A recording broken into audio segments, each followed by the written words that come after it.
नमस्कार, मैं नेहा विश्वकर्मा। शुरुआत करते खबरों की। 2024 के लोकसभा चुनाव के पहले मुख्यमंत्री नीतीश कुमार बीजेपी के साथ एनडीए में शामिल हो गए। अब एनडीए में सीट शेयरिंग को लेकर अटकलें तेज हो गई हैं कि क्या नीतीश कुमार को एनडीए में 17 सीटें मिल जाएंगी, क्योंकि जेडीयू इंडिया गठबंधन में 17 सीटों की मांग कर रही थी, लेकिन बात नहीं बन रही थी। इस बीच नीतीश कुमार ने पाला बदल लिया, लेकिन एनडीए में भी सब कुछ ठीक नहीं है। नीतीश कुमार आज दिल्ली आने से पहले खलबली मची हुई है। बता दें आपको कि दिल्ली में प्रधानमंत्री से मिलेंगे नीतीश कुमार, साथ ही बीजेपी के वरिष्ठ नेता अमित शाह और राष्ट्रीय अध्यक्ष जेपी नड्डा से भी मुलाकात करेंगे। 2 दिन पहले बीजेपी के केंद्रीय नेतृत्व ने बिहार के दोनों उप मुख्यमंत्री सम्राट चौधरी और विजय कुमार सिंह के साथ दिल्ली में बैठक की थी। ऐसे में ये तमाम चर्चाएं तेज हो गई हैं कि क्या 2024 के चुनाव में सीटों को लेकर यहां भी पेच फंस जाएगा।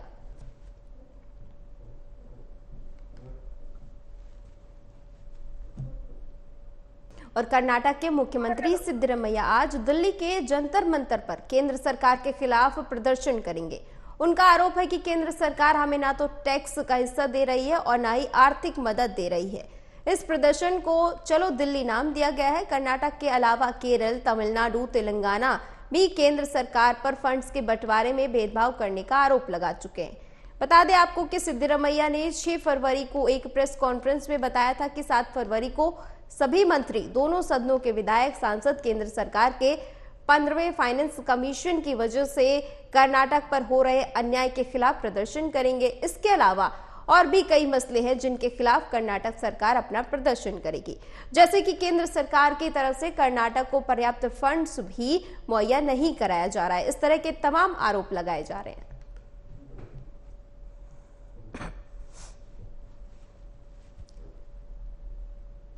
तमाम मिनिस्टर्स, विधायक और एमपीस और तमाम लीडर्स आ रहे हैं। जो केंद्र सरकार ने जो टैक्स का पैसा 1,87,000 करोड़ जो कर्नाटक को देने का था, अभी तक सही तरीके से कर्नाटक के साथ कहीं ना कहीं इनजस्टिस किया है।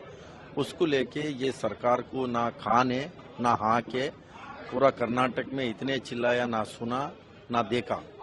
इसीलिए आज पूरा कर्नाटक का सारे कैबिनेट दिल्ली में आके पार्लियामेंट के बगल से ही सरकार को चिल्ला के जो टैक्स का पैसा है वो टैक्स के पैसा कर्नाटक को सही देने के लिए यहाँ आज सारे लोग आया है। आज आके बैठ के यहाँ धरना प्रदर्शन करेंगे और सरकार को चिल्ला के, और जो सोया है सरकार कुंभकर्ण जैसा, सरकार को जगाने के लिए। और इनका जो वित्त मंत्री है और अजीत पवार गुट ही असली एनसीपी है। चुनाव आयोग ने मंगलवार को ये आदेश सुनाया है। आयोग के फैसले पर महाराष्ट्र के डिप्टी सीएम अजीत पवार ने कहा कि लोकतंत्र में बहुमत को महत्व दिया जाता है, इसलिए चुनाव आयोग ने हमें एनसीपी नाम और चुनाव चिन्ह दिया है। बता दें आपको कि आयोग के फैसला आने के बाद से दिल्ली में शरद पवार गुट के वकीलों की बैठक हुई है। आज शरद पवार गुट चुनाव आयोग के फैसले को सुप्रीम कोर्ट में चुनौती दे सकता है। वहीं आयोग ने महाराष्ट्र से राज्यसभा की 6 सीटों के लिए चुनाव के मद्देनजर शरद पवार गुट को चुनाव संचालन नियम 1961 नियम 39 ए का पालन करने के लिए रियायत दी है। पवार को अपने नए राजनीतिक दल के लिए आज शाम 4 बजे तक 3 नाम देने के लिए कहा गया है। शरद पवार गुट तय समय सीमा तक 3 नाम देने में असफल रहता है तो उनके गुट के सदस्यों को निर्दलीय चुनाव ही लड़ना होगा। बता दें कि चुनाव आयोग ने 6 महीने तक चली 10 सुनवाई के बाद ये फैसला सुनाया है।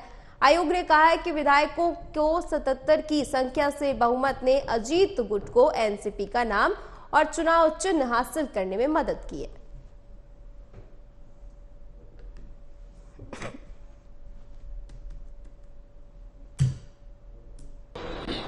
देखिए, ये बहुत ही अपेक्षित इस प्रकार का निर्णय था। इसका कारण यह है कि अगर आप पिछले 10-15 सालों में इस प्रकार के मामलों में इलेक्शन कमीशन ने लगातार जिस प्रकार के निर्णय अलग अलग समय पर दिए हैं, वो सारे निर्णय देखेंगे तो इसी प्रकार के निर्णय। इसलिए राष्ट्रवादी कांग्रेस पार्टी अजीत पवार जी को मिलेगी, इस पर हमारा पूरा विश्वास था। बहुमत भी उनके पास है और संगठन भी उनके साथ है। तो मेजॉरिटी पूरी की पूरी दोनों तरफ उनके साथ में हमको दिखाई पड़ती है। मैं अजित पवार जी को बहुत बहुत बधाई देना चाहता हूं। देखिए, लेजिस्लेटिव पार्टी यानी पार्टी नहीं, पार्टी का संगठन अलग होता है, लेजिस्लेटिव पार्टी अलग होती है। शिवसेना के बारे में भी यही निर्णय सुप्रीम कोर्ट ने दिया था। आपके पास विधायक या सांसद हो सकते हैं, अगर कल ये विधायक और सांसद जिसके आधार पर आपने निर्णय दिया है वो हार गए चुनाव, तो पार्टी का क्या होगा? कल विधायक हार गए जिसके आधार पर आपने पार्टी सिंधु को दी है या अजित पवार को दी, वो हार जाएंगे, तो पार्टी का क्या हाल होगा? तो पूरा निर्णय गलत है, एक तरफा है, लोकतंत्र और संविधान की हत्या करने वाला है। मैं इतना ही कह सकता हूँ। शरद पवार जो पार्टी के संस्थापक है, फाउंडर है, वो अभी भी है। इलेक्शन कमीशन के सामने जाकर बैठते थे, इलेक्शन कमीशन को देख रहे हैं कि ये पार्टी के फाउंडर है, फिर भी उनके सामने पार्टी अजित पवार को दी जाती है। यही मोदी गारंटी है। टूटती जा रही है रीजनल पार्टी। रीजनल पार्टी को तोड़ो,